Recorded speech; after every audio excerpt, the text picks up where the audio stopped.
our speaker for today is Tammy Wharton. Tammy and I actually met kind of on accident at the memorial tournament when we both had a hard time finding the hospitality house we were invited to. But I'm so glad that I met her because I got to hear a little bit about what she's here to speak about today. A little bit about her. She became the Chief Executive Officer for Girl Scouts of Ohio's Heartland in November of 2008. Prior to this position, Ms. Wharton served as CEO of Girl Scouts Seal of Ohio Council and led the council through a successful merger process. From 2005 until her return to Girl Scouts in 2007, she had a successful tenure as Columbus Literacy Council's Executive Director. Welcome, Tammy.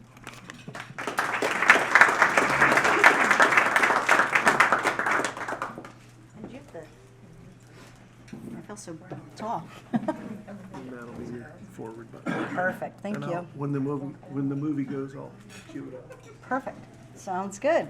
Sounds very good. I always said good morning, but I guess it's afternoon by this point, by 10 minutes, right? Newest Rotarian, 10 minutes old, right? Yeah, something like that. I was sharing with Kathleen and a couple others, it's been 10 years since I've spoken to your group. I came here in 2012 to talk about our 100th anniversary. And since then, we have some really exciting things that have happened at Girl Scouts, in addition to being over a 100-year organization. What I'm going to talk about is called Dream Big. And then we named it intentionally Dream Big because it's as big as we could possibly imagine. We had to curve a little bit of what we were intending to do because, I mean, the opportunities are endless. But before we get into that, I'm going to just give you a little bit of a history of Girl Scouts. Some of you in the room probably know much about this because I've talked to a couple Girl Scouts already. And for the men in the room, I don't know if you know, you can be Girl Scouts. Any male over 18 can be a Girl Scout because it's just as important for men to be engaged in helping young girls become leaders as it is for women. So we're an all-inclusive organization. How about that? I'm a Girl Scout. You are? See, I was going to ask, how many Girl Scouts in the room? Very good. Look at that. Yep. Excellent. Well, we're very glad that you are part of our organization. It's not turned on. Got it. There we go. So our mission remains the same, building girls of courage, confidence, and character who make the world a better place. And we continue to work on that today as we did 110 years ago. We are the largest girl-serving organization in the world, 1.7 million members. We're in every zip code in the United States. A lot of people don't realize our reach.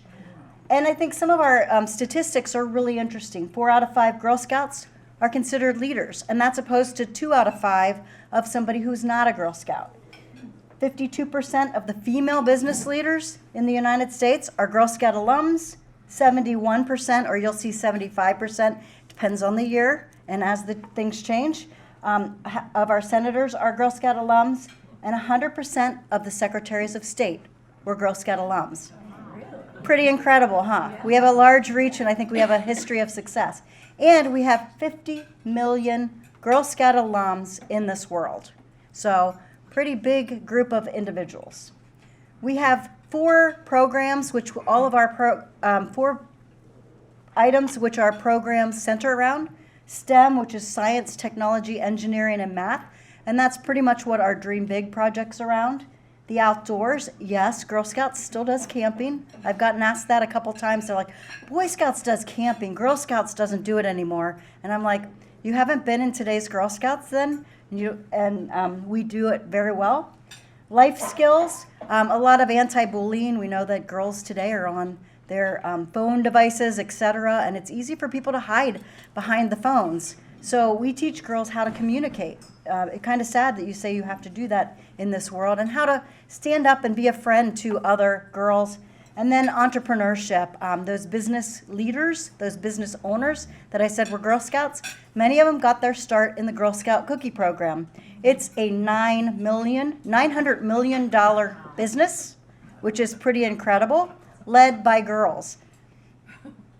That's even more incredible. So I joke and I say entrepreneurship, that little known cookie program, how many of you, not just our Girl Scouts, but how many of you have eaten a Girl Scout cookie? I hope everybody in this room, come January, we'll be taking orders, and we'll have delivery in February, so you'll see those scrumptious snacks coming in February. But remember, it's not just that box of cookies that's the wonderful thing. You're teaching girls how to own and how to work their own business.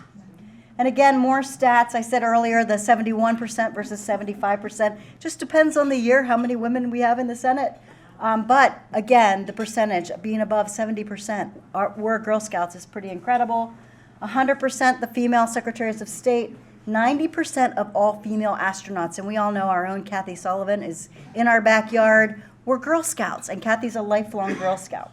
And then female tech leaders, 80%, considering that only 15% of girls are going into computer science, that's a big number.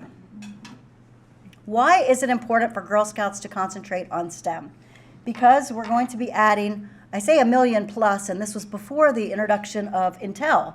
And now that Intel's coming to town, that number's going to continue to go up and up and up. So we need to make sure that women make up 51% of our workforce, that they are equally making up the STEM jobs, which is not the case today. So we really have to figure out how do we get more women in the STEM pipeline so that they can join the STEM fields.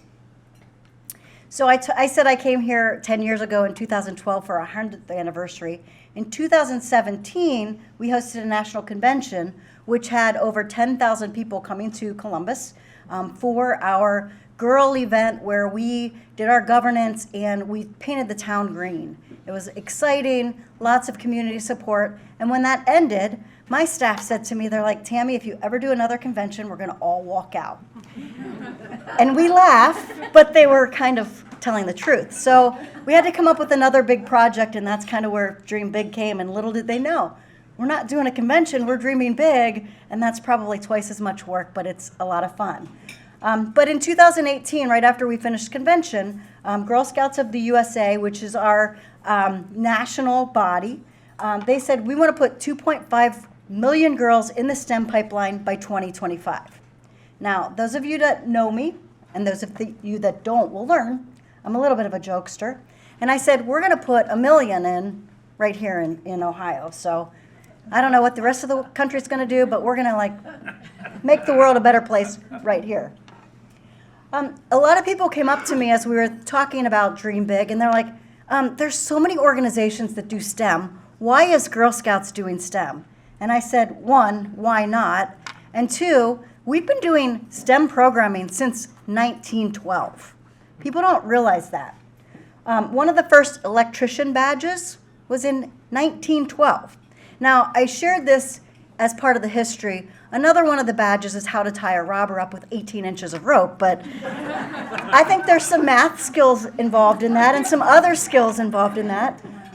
But we've been involved in STEM since our inception. A lot of environmental education, architecture, technology, and when we had a real-life rocket scientist as our national CEO, she made sure that we were introducing 150 new badges, many of them in STEM. So today, the badges that we have are in robotics, they're in cybersecurity, they're in all of the fields that we need women to make sure that they are present in. And why? Because 18% of STEM leadership roles are held by women. Remember that the statistic that I shared, 51% of women are in the workforce? Now, that may have adjusted a little bit after the pandemic, so we're coming back, but just 18%. 15% are engineers and architects, and I know I was speaking to some of our friends that are in the construction industry, and 12% are computer science degrees. It's kind of sad for 51% being in the field. A lot of people don't understand that a girl's neurological brain development starts in kindergarten, and I really am going somewhere with this. In 3rd grade, their STEM identity forms. So if you say to a girl in 3rd grade, what do you think a scientist looks like? She's either going to say, me, or a man that wears a white lab coat with a pocket protector. So we need to make sure that we're introducing STEM programming to girls early and often so that they say, a scientist looks like me, whatever that me may be. And then their confidence peaks in the 5th grade. So again, getting to them early and often is critical to them being successful in these fields. When we started talking about Dream Big, one of the things we talked about was there's a lot of things going on in Ohio, and especially Central Ohio, in partnerships, AEP partnering with Columbus State to get high schoolers into a lot of different programs, yeah? And they're putting a lot of money into it. They're also starting to reach back to the middle school. But what we shared with a lot of the community leaders is this slide right here. And they said, you know what, you're absolutely right. So we need to get to girls early and often so that we get them in the pipeline early. Because in high school, it's already too late. That pipeline's diluted. So we look at Girl Scouts as part of a solution to a more balanced pipeline and also utilizing talent in our girls of the future. Now I'm going to go back local a little bit. Girl Scouts of Ohio's Heartland, which is the council that I work at, we are that dark green. I kind of match it in there. We serve 30 counties in central and southern Ohio. We serve also about 18,000 girls. You saw that we had about 1.7 million nationwide members. We serve about 18.5 girls total. Now I'm going to get into the project that I'm so excited and why I'm here to talk to you, and that's about Dream Big. And I gave a little bit of an introduction to it as we called it Dream Big because I wanted people to realize that we were thinking about recreating a box, not just thinking about envisioning a box differently. We said, if we could do anything to help girls get into STEM, what would that be like? And we happen to have this property, 220 acres in western Franklin County, which is right in the Big Darby. It has a lot of different topographies. We already do a lot of programming out there. We do rocketry out there. We do environmental science out there. We do day camps out there. So it only made sense, and this was part of 2018, to make this a STEM immersive campus. And when we started thinking about the programming, we said, we do girls. We know how girls learn, how to do programming, but there's a lot of individuals that have things that they can add to our programs to help us with our STEM programming so that we could expand in it. So we reached out to a lot of people in the community. We said, what's missing? Not what are we going to be redundant in doing, but what's missing in the community in addition to getting girls into these fields early and often. And so we did a year-long listening tour with girls, with the community, and with our members. And they came up with a couple things.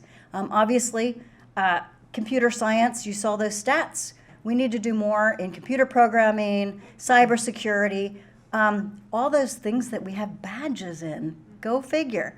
But we need to make these programming not like what they're learning in school. And unfortunately, the pandemic set our youth in general back 2 years. And our girls didn't want to sit on computers learning because they're doing that all day in school.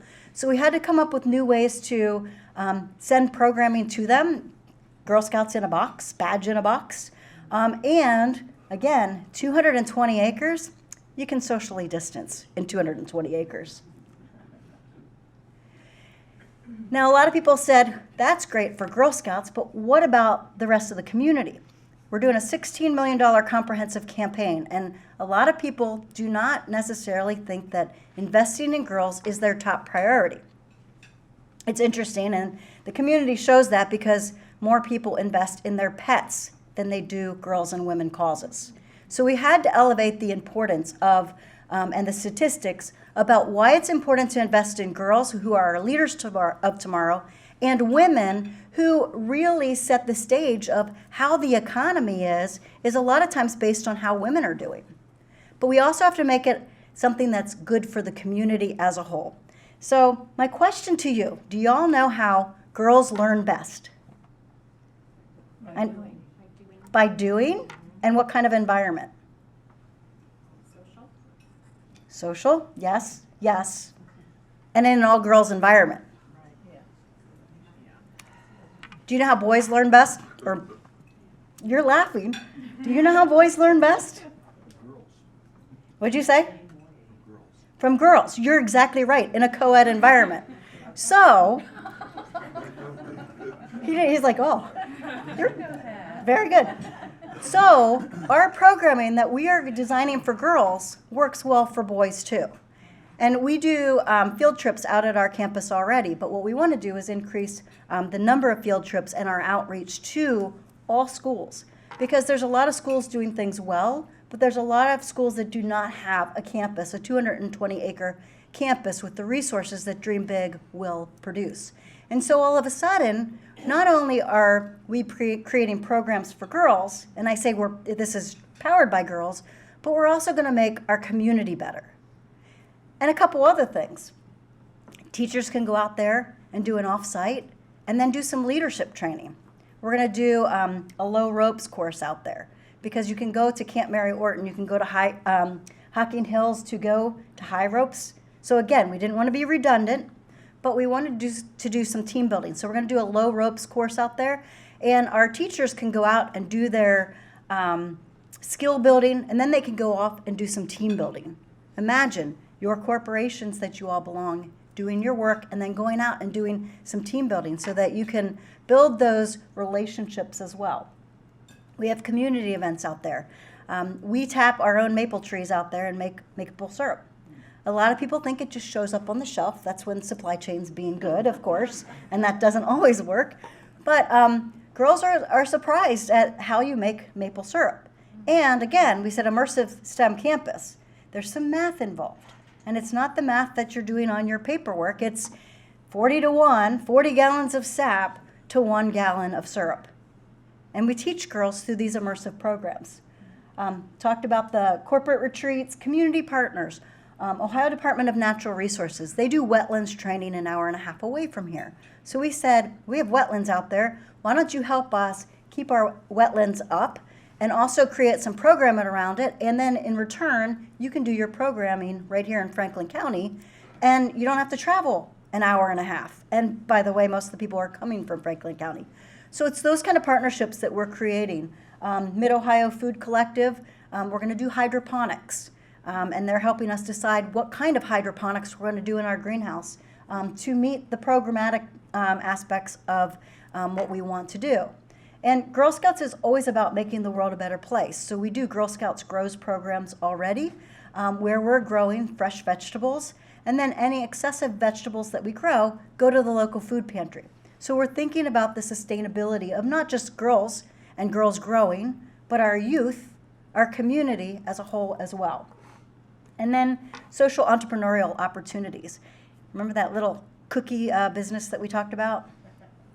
Yeah, well, we're about doing that as well. So we want to make sure that there are individuals out there that are scientists that look like the girls.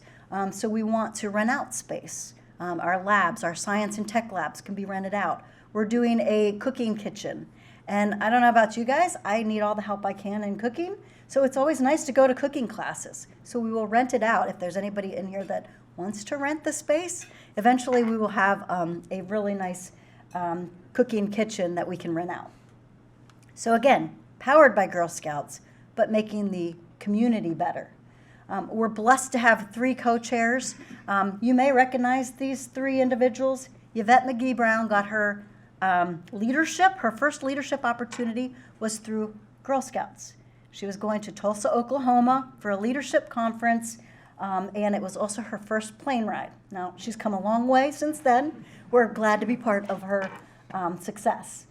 Lou Von Thayer, the CEO of Battelle, he went, when we talked to him about this concept, and there is a campus down in Texas, I know we were talking a little bit about Texas, that we based our Dream Big off of. Now, Texas does it big, and I have a lot of competitive nature, as you'll hear, and Texas does it big, and we're going to do it better. And I joke they were on the bleeding edge, and we're going to be on the leading edge.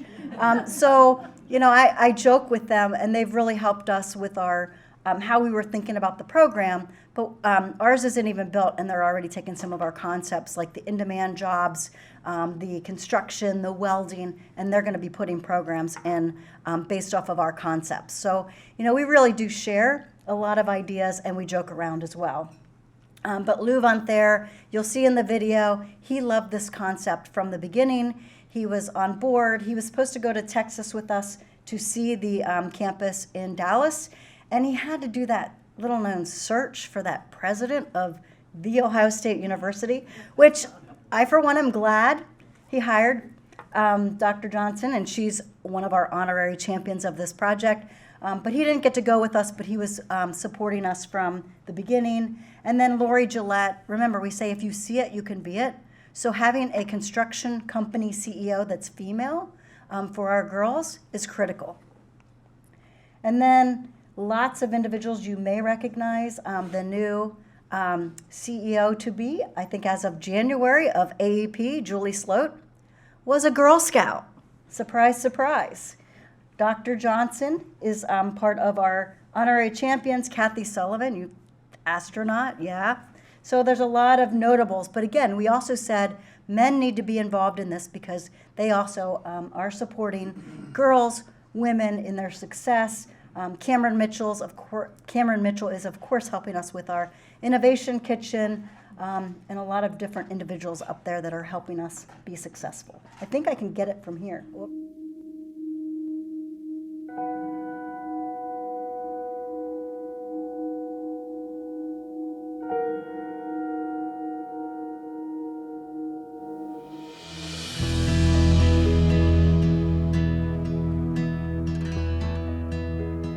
At Camp Conjockety, and it is the site of our Dream Big transformational initiative. 220 acres that is going to be transformed into a STEM leadership center and in-demand job makerspace. When I grow up, I really want to be an author. When I grow up, I want to be a sport player. When I grow up, I want to be an astronaut. I enjoy drawing, acting, singing, dancing, but no matter what I choose, I'm always going to be a leader. I want to be a software engineer when I grow up. Building girls of courage, confidence, and character. Of course, that is extremely important, but we can also help the community thrive. And so in 2018, our national body, Girl Scouts of the USA, said we want to put 2.5 million girls in the STEM pipeline by 2025 to help fulfill some of the jobs that are going unfulfilled.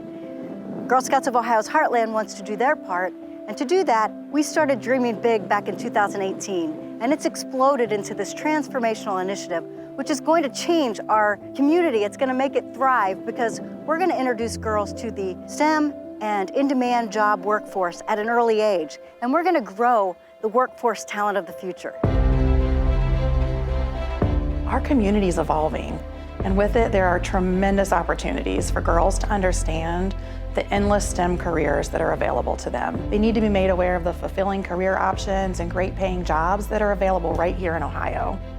We got involved with the project because it just aligns so much with the mission that we're on here at Battelle. You know, we're all about trying to get STEM education to more and more of our kids. So for us to be involved with this, it was just so excited. You had me at hello. I got involved with the Dream Big initiative because when I was a young girl, it was Girl Scouts that made me believe I could be a leader. And what Girl Scouts gave me and what we're going to give through this center to other girls is the ability to dream big, to think about a world outside of what you see and think about who you want to be and what you can do, what's possible. Girls form their STEM identity in the 3rd grade, and their confidence peaks in the 5th grade level. So it's important to get to girls early and often during those formative years so that they can participate in programs that they can build careers on. Our education system's working really hard, but we're not succeeding. This is one of the solutions for the next generation. But what Girl Scouts is going to do, what this center is going to do, is say to them, you know what? It's okay for you to be smart. We are banking on you being smart because we need you in Central Ohio to add to our economy, to do the big jobs. It is not every day that we are presented with a legacy-defining moment like this. I truly believe that's what Dream Big is. It's an opportunity to begin the legacy of transforming the identity of STEM and future generations of women leaders. I think a quote from Maya Angelou says it best. If you're going to live a legacy. Make a mark on the world that cannot be erased. That's just it. We have this opportunity to completely transform the lives of countless girls. The STEM jobs exist here in Ohio today and in the future. All the development going on in our state provides so much opportunity for girls in STEM. It's really a chance, I think, to be part of something that will outlast us. It really is an opportunity to give to Central Ohio a space where we know girls can train and learn about skills development, science, technology, and compete for good jobs for generations. And what's so exciting about this site is in just a couple weeks, there's going to be excited girls' voices all over the campus, learning about STEM, learning about programs, learning how to fail. And I love the fact that girls learn how to fail, because to me, failing is first attempt in learning. And what makes this even more exciting is what this campus is going to be in 2 years from now. It's going to be transformed into a STEM immersive campus and have programming for our in-demand jobs. So if you ask me what gets me up every day, it's to be able to fulfill programs to girls so that they can be our true leaders of tomorrow. This could be an exciting place. Dream Big will change the landscape of our workforce immediately. The opportunity that Girl Scouts is providing through this center is we are thinking forward, where we can take young girls and stretch their future possibilities. So you may not have ever thought about, why is Girl Scouts doing an immersive technology center? Because it's what we do. We build the leaders of tomorrow. This is part of that. Thank you for dreaming big. Dream big. Dream big. Dream big. Thank you for dreaming big on behalf of girls, youth, and our community as a whole.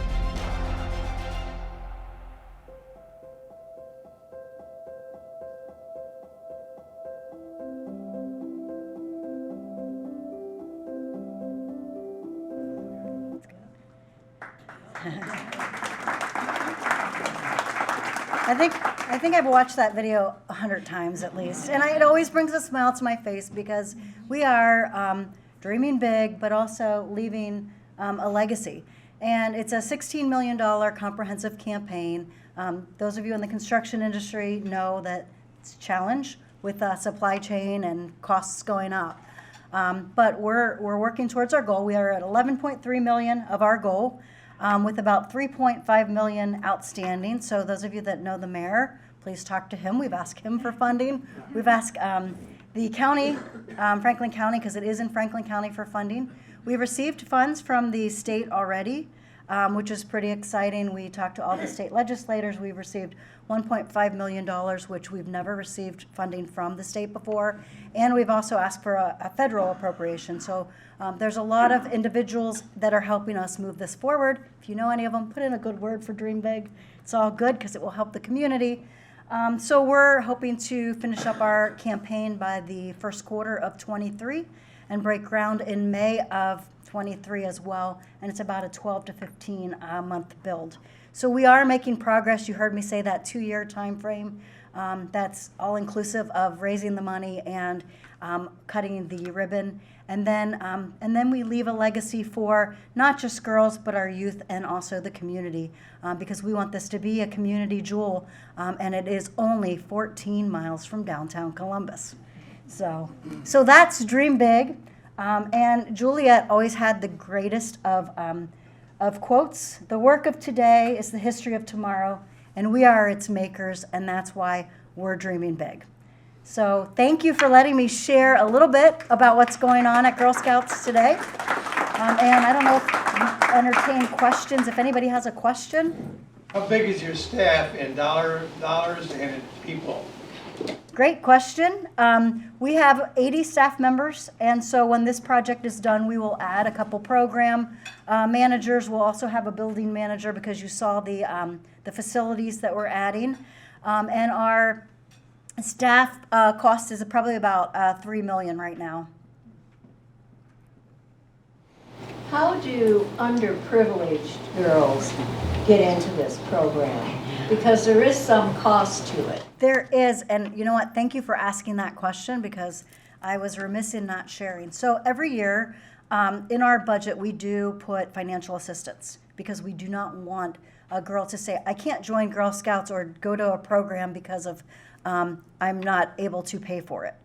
So that's every year. But also in the campaign, we put $1 million aside for an access fund because we want girls to be able to attend, go to the campus, and experience the programs. And when we were talking on our listening tour, since we served 30 counties, we tried to go around to the 30 counties. And in Licking County, one of the corporation CEOs said to me, he's like, Tammy, this is like going to Disney World for a lot of girls. You know, they won't have that experience of going to Disney World or that kind of program. How are you going to make sure that they are able to attend? And so access has been part of the conversation. We've met with CODA pre-pandemic to say, could we get a bus out there on Saturdays or for programs and stuff? So we're continuing to work on that, because those are the things that keep me up at night, is making sure that not only can privileged girls go into Girl Scouts, we need to make sure that girls from all over, financial, ethnic, diverse girls can go to these programs. So thank you for asking that question. Yes? So as a follow-up, how do girls attend? Do they apply on their own and attend alone, or is it like per troop? It's a little bit of both. It depends. Our council programs are open to troops and girls. And so they sign up for the programming. And as far as how do they apply, if they say they need financial assistance, we take their word for it, because we do believe in the promise in the law. And so we're not going to sit there and say, prove it. If you're asking, that's probably one of the hardest things for girls or girls' families to do, is to ask for help. I mean, I think we all know that. So we're not going to sit there and make them jump through 10 hoops to be able to attend. Any other questions? Yes. When I was back in the day, and I was a Brownie, and then you became a Girl Scout, can someone just go into Girl Scouts, or do they have to go through the chain? So Girl Scouts is a little different than other youth organizations. Everybody is considered a Girl Scout. And my son did Boy Scouts, so I don't know like all of the levels, because he only I think was a wee blow and maybe got into Boy Scouts. But it's a Brownie Girl Scout, Daisy Girl Scout. So everybody's considered Girl Scouts, and you can come in. You can go out, you can come back in. We have a lot of travel opportunities for older girls, so they come in for travel opportunities for camp, etc. We're welcoming of girls at any time. Yes? Are you still struggling to find leaders on the west side? There was a huge shortage, and my church had a big troop there because there weren't enough leaders. Right. Is this still a problem? It is a challenge, and I think the biggest challenge is people's time. And we're trying to make it easier through some of technology updates, et cetera, so that our volunteers can spend time with the girls, which is what they want to do. And so we keep working on it. It is always a challenge. So we're always looking for you. Before you leave,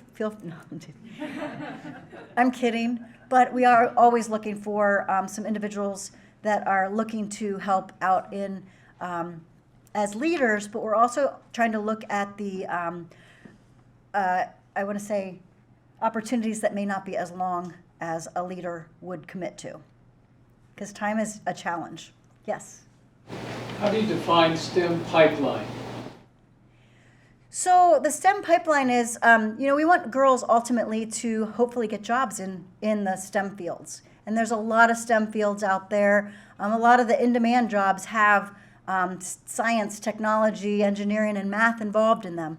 So what we want to do is we want to teach girls some of the basics, some of the basic skills that they learn through our programming, so that they can have future careers in STEM. So that's the STEM pipeline from our little daisies that you saw, our daisies and brownies doing the bottle rockets, where we attached them to a soda bottle.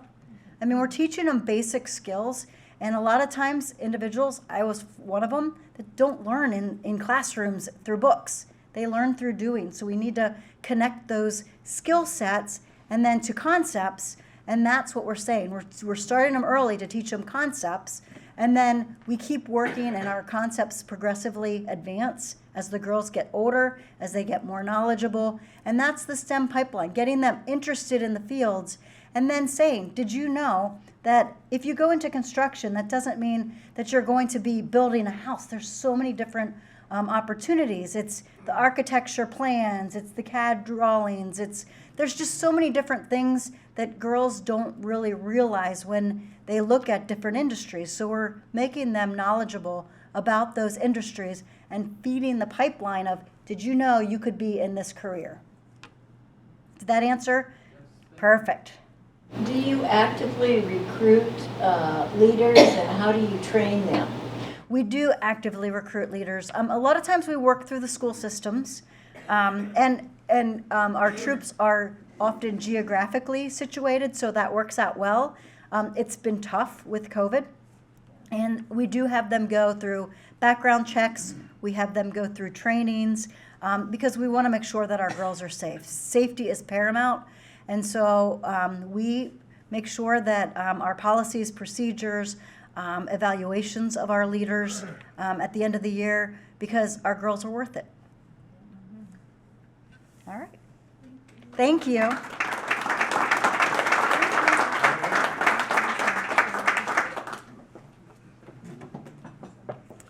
Thank you, Tammy, for being here. That was a wonderful video and a great message.